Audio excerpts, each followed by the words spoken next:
Okay, we're now here at Rio, looking down on the beautiful city of Rio de Janeiro.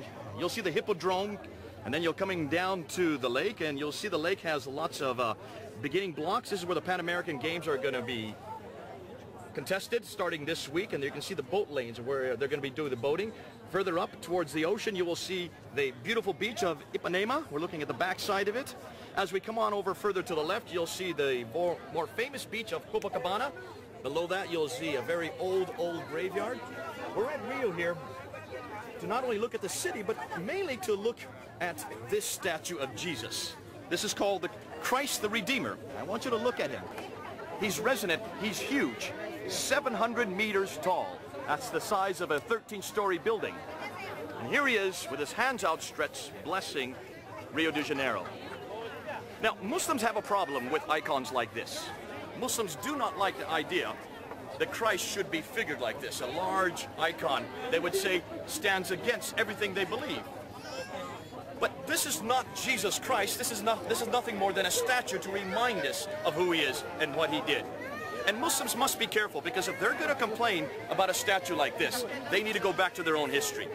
Because in Islam, in early Islam, certainly the periods right after right after Muhammad died in 632. Almost immediately, Muslims started coining or minting coins. And on those coins, the dinar that you find, certainly from the time of Uthman, 656, continuing with Muawiyah, the first caliph that started the Sufyani period in 661, continuing on with Yazid I and Muawiyah II, up till Abd al-Malik, when he came into power in 685, used coins with images of caliphs on them. And I want to show you these coins right up here to the right. You can see these coins with the images of the caliph. Abd al-Malik has a coin of himself. Here's an image of Abd al-Malik. So what in the world are these images doing on these coins if Islam's against iconography? Obviously, what this seems to suggest is that a problem with iconography was something that was introduced later on. Initially, Islam had no problem with iconography. So therefore, they should have no problem with this Christ that's here.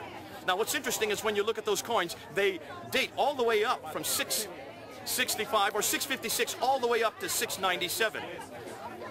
The end of the 7th century was when iconography was finally, as a theology, was considered to be anathema, and only the printed word was allowed to be on these coins.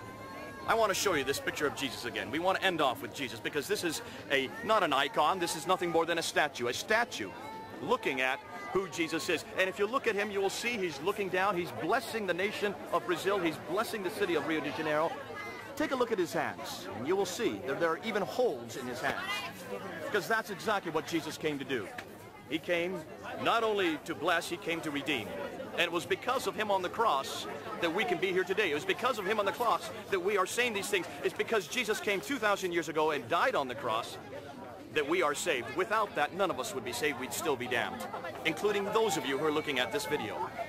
You need to honor what Jesus has come to do. Don't worship the statue. Please don't worship the statue. We're not here to do that. We're here to remind you, as this statue reminds you of what Jesus did 2,000 years ago. He came to die on the cross so that we could be saved. All of us, every one of us, including you watching this video. Come back to Jesus. Come back to what he did. Accept what he did, and you can be saved as well. I offer you Jesus. I offer you Jesus, the Redeemer.